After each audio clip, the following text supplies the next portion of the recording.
سلمان بخاری کی کتاب دورنگا سے ان کی کہانی، چھینکوں سے یہ زکام بھگایا نہ جائے گا۔ کچھ لوگوں کے بقول نزلے زکام کا کوئی علاج اب تک دریافت نہیں ہوا۔ یہ بیماری آتی بھی اپنی مرضی سے ہے اور جاتی بھی اپنی مرضی سے ہے، مگر اس کے باوجود کہ یہ ایک لا علاج مرض ہے، اس مرض میں جتنے ناک اتنے علاج تجویز کیے جاتے ہیں۔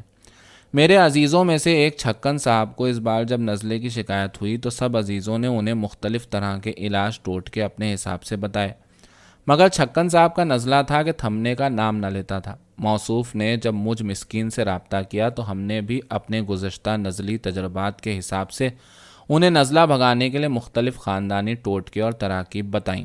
چھکن صاحب خود 50 کے پیٹے میں تھے اور خاکسار بھی اپنی 55ویں سالگرہ نزلے کی دائمی بیماری کی نذر کر چکا تھا، اس لیے نزلے سے برسر پیکار ہمارے 5 اضافی سالوں کے تجربات ان کے بہت کام آ سکتے تھے۔ آج وہ جب ہمارے غریب خانے میں تشریف لائے تو چہرے پر ہوائیاں اڑی ہوئی تھیں، خط بڑھا ہوا، ناک سرخ، آنکھیں زرد، ہاتھ میں پرانا رومال تھا۔ ہم نے پوچھا، چھکن صاحب خیریت؟ ایک زوردار چھینک کے بعد فرمانے لگے، بس ذرا زکام ہے۔ ہم نے ان کے ذرا کو ان کی کسر نفسی سمجھ کر نظر انداز کر دیا اور پھر ہماری بات چیت کا آغاز ہوا، جس کا محور و مرکز رفع نزلہ و زکام تھا۔ چھکن صاحب پھر ایک زوردار چھینک مار کر فرمانے لگے، چھمن صاحب آپ کا کیا خیال ہے؟ کیا یہ مفروضہ درست ہے کہ نزلہ ناقابل علاج مرض ہے اور اس پر اٹھنے والا تمام دوا دارو کا خرچ بھی جیب کا زیاں ہے؟ ہم نے شیروانی سے اپنا 2 ہفتہ پرانا رومال نکال کر اپنی ناک زور سے رگڑی اور چھکن صاحب کی سرخ ناک کی طرف دیکھا اور ایک بے آواز چھینک مارتے ہوئے کہا، جی ہاں چھکن صاحب، بڑے بوڑھوں سے یہی سنا ہے کہ یہ بات کسی حد تک درست ہے کہ نزلہ و زکام واقعی لا علاج مرض ہے، مگر اس بدیہی حقیقت کے باوجود یہ واحد لا علاج مرض ہے جس کا علاج ہر ذی روح تجویز کر سکتا ہے۔ چھکن صاحب کو ہنسنے کی کوشش میں بے ساختہ چھینک آئی اور ان کے بلغم کا بلیغ چھینٹا ہماری شیروانی کی جیب پر چھپاک سے آ گرا۔ جس حصے پر بلغم زیادہ لگی تھی وہ حصہ چھوڑ کر باقی ماندہ ناک صاف کر کے بولے، اس کا مطلب تو یہی ہوا پھر نزلے کا شکار لوگوں کو بغیر علاج کیے چھینکے مار مار کر اس دار فانی سے کوچ کر جانا چاہیے۔ ہم نے کہا، جی چھکن صاحب، بات تو کچھ ایسی ہی ہے، مگر ایک حکیم صاحب جو ابھی تازہ مکتب سے نکلے ہیں، ان کا نزلے کو لے کر بہت ہی انوکھا علاج ہے۔ ان کے بقول ہر بیماری کا علاج اسی بیماری کے اندر موجود ہوتا ہے۔ اس حساب سے ان کے مطابق اگر نزلے کا مریض ایک دن میں پوری 43 چھینکے مارے، نہ ایک کم نہ زیادہ، تو نزلہ اگلے دن صبح تک رفو چکر ہو جاتا ہے۔ چھکن صاحب نے پھر ایک خوفناک چھینک دے ماری اور حیران ہو کر بولے، مگر 43 کی تعداد کو یاد رکھنا اور صرف 43 چھینکے مار کر نزلے کو بھگانا اپنے اندر خود ایک مشکل امر ہے، نہیں؟ یہ کہتے ہی انہیں پھر ایک بآواز بلند کرخت چھینک آئی۔ ہم نے بھی اس فارغ وقت میں ناک میں انگلی ڈال کر اپنی جمی ہوئی بلغم زور سے کھینچتے ہوئے یرحمک اللہ کہا اور بولے، چھکن صاحب، اگر ارادہ مستحکم ہو اور نزلے کو بھگانے کا فیصلہ بھی اٹل ہو تو یہ کچھ ایسا مشکل کام بھی نہیں۔ اور ہم نے بھی جوابی ہلکی آواز میں مدھر مگر ان کی ہم قافیہ چھینک مار کر شعر مکمل کر دیا۔ چھکن صاحب ایک بھیانک اونچے سر کی چھینک مار کر بولے، مگر کون کمبخت یاد رکھ سکتا ہے؟ یا تو بیگم کے ذمے چھینکوں کی گنتی کا یہ اہم کام سونپا جائے، ہم خود تو 24 سے آگے تک کی گنتی بھی ٹھیک سے نہیں گن سکتے۔